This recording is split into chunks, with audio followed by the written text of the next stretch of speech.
Alright, what is up everybody? It's the Minifigure Guru, and I'm here with the beginning of Phase 2, and with the beginning of Phase 2 here, we have Iron Man 3.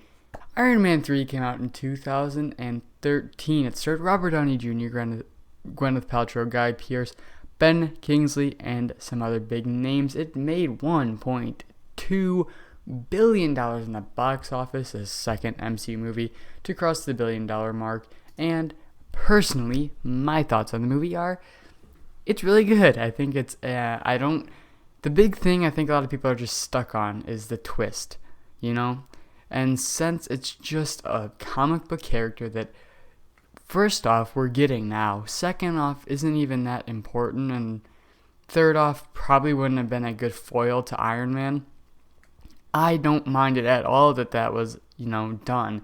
Honestly, I thought the twist helped the movie. In terms of tone, setting, all that, it's super fun. Iron Man in this movie is probably like some of the best he ever is. He's charismatic, but he has places to go and is dealing with problems. And that's always fun to see your character change and evolve.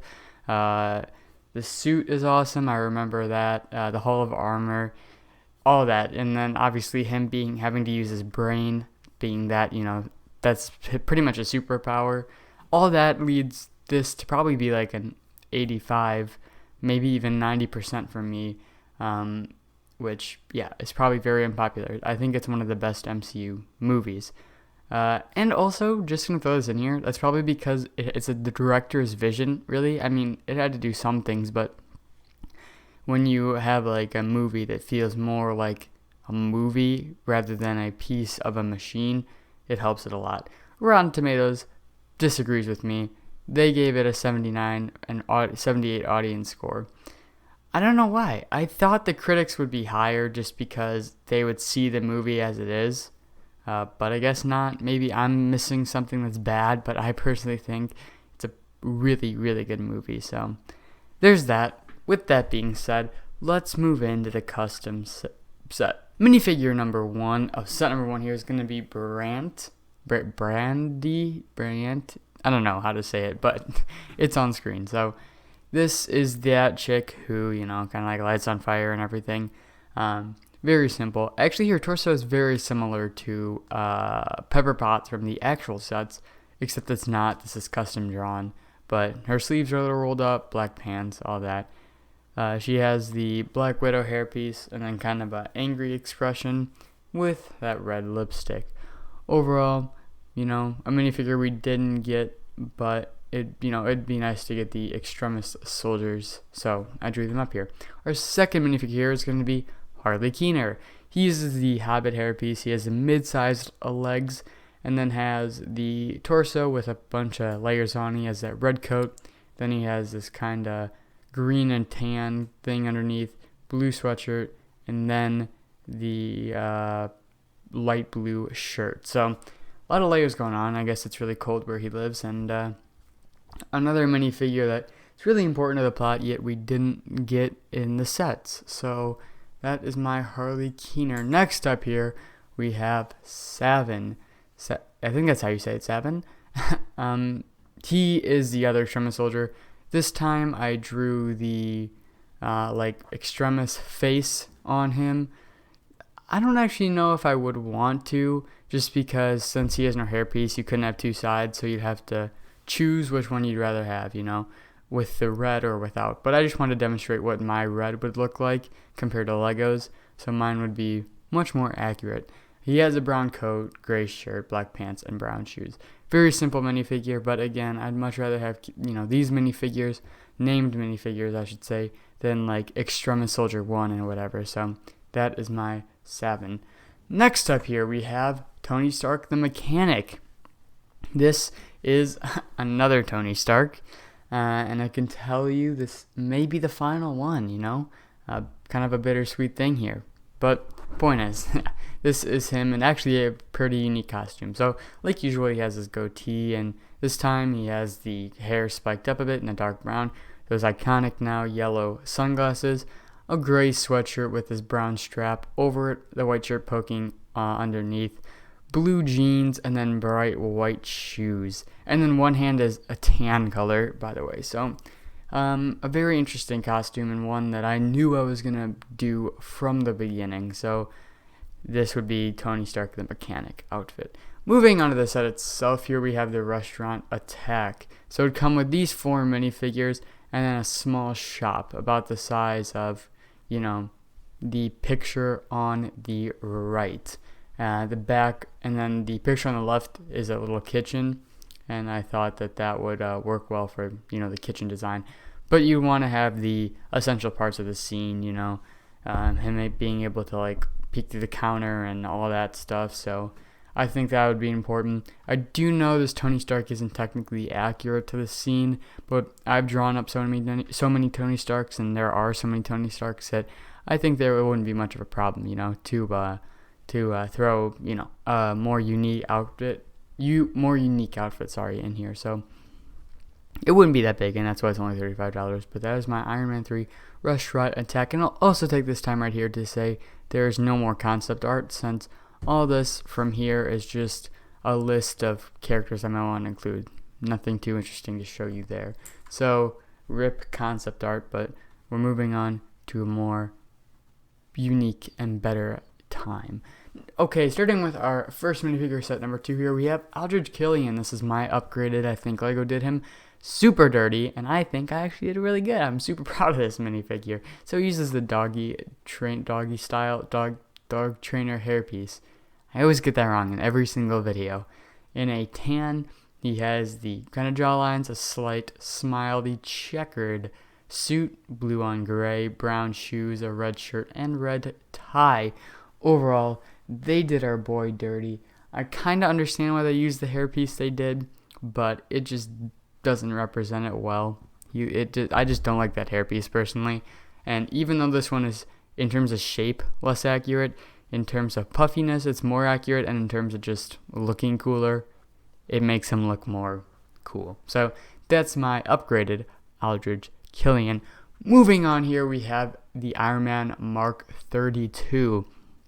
I don't know the nickname, but this may be a stealth suit. So it is overall in kind of it's supposed to be black, but I just did dark gray since, you probably have seen that, but I guess I'll bring it up here. So anytime it's black, it's just going to be a super dark gray, and that's kind of what happened in this case. Though this may be actually just a super dark gray, with some purple highlights just to spice it up a bit, and that's in the suit, and that big arc reactor. Overall, this is also a place I'm going to throw in a lot of news in this video, that I'm probably one day going to do a Hall of Armor collectible minifigure series.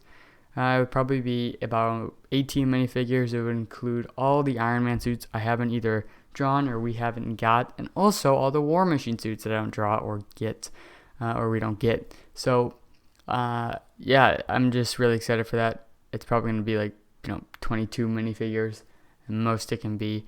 But with that being said, that is my Mark 32. Our second Iron Man suit here is going to be the Mark 36. Actually uses a very similar setup to the Silver Centurion. Same little piece on the top there, but just a lot of orange and a silver throughout. I'm really happy with specifically the legs on this minifigure. I think they turned out really well. And the torso, of course, looks really nice. The unique arc reactor is always fun to get. You got some arm printing there. Same old helmet. And that is my Mark 36. A really interesting one. I did try to choose more interesting Iron Man outfits, not just, like red and gold ones. So I wanted to choose colors we haven't gotten, and we haven't gotten orange, and we haven't gotten purple. So those are why I made my choices. The fourth and final minifigure here is going to be James Rhodes. A minifigure, for some reason, we haven't got. We've never gotten just James Rhodes in his regular outfit, though. We haven't gotten many minifigures in their regular outfit except for Tony Stark, because we get at least 5 of him in every single wave now, I guess. Which I wouldn't be complaining, except they're all the same. But I have a whole rant video about that I uploaded as my last upload, actually. So, very simple minifigure here. He uses the fin hairpiece. He has short sleeves, some white, and sand green, some white detailing, but there's not much at all. going on your gray pants with dark brown, shoes. So super simple minifigure, but one of the things I want so badly is just like our heroes in normal outfits. I don't know. I just have like I just think it's really cool, and it's kind of disappointing we've never gotten that. So that's my James Rhodes. The set itself would be an upgraded Harbor Battle set. I said $55, but it would probably be more like a $35 set. The one we got just isn't any good. So I put two pictures here. That one on the left isn't too good just because I feel like that would be very flimsy, just like looking at it. But a better representation would just be a bigger version of the one on the right. But in terms of scale, it would be the one on the left. If you understood that, pretty much just a big version of the one on the right. And that would make me very happy. And that's exactly what I'm thinking in my head. And obviously, like I said, the Aldrich Killian, or I didn't say this, but the Aldrich Killian isn't accurate. What would be more accurate is either him with his shirt off, which would have been cool, I guess. And maybe I'll draw that. Because like I said, in the earlier sets, or phase like 1 movies, I'll probably be doing more like sets for a lot of these one day. Not before I get certain ones out of the way, like Back to the Future like sets, just because I'm probably going to be out of Marvel, like drawing them for a little bit, and I really want to draw like Back to the Future and some other 80s movies and all that. But you get my point. If the day comes when I can draw another Iron Man 3 set, there'll likely be a minifigure I'd like to draw. But yeah, so he's not too accurate to the scene in terms of costume, but he is in the scene, so that works. But that is my Harbor Battle. And that's the video, guys. No concept art, so it's done right here. And I hope you guys enjoyed. This has been a lot of fun, of course, like always. And I'm still trying to find a job, but I hope I do, because I want the Harry Potter sets so badly. I can't even explain to you. I don't want to make this seem like I'm doing this for money, but I will be outright and say that I hope one day this channel can go back into, getting Lego, and who knows, maybe being something that I can do, and that would be incredible. But I didn't start this channel to make money. I started it because I really do love Lego. I love drawing. I love Marvel. I love all that stuff. So thank you for watching. I hope you guys have an incredible day. Hope you guys if you are in school, hope that's going well. And I'll see you guys in the next one. Bye.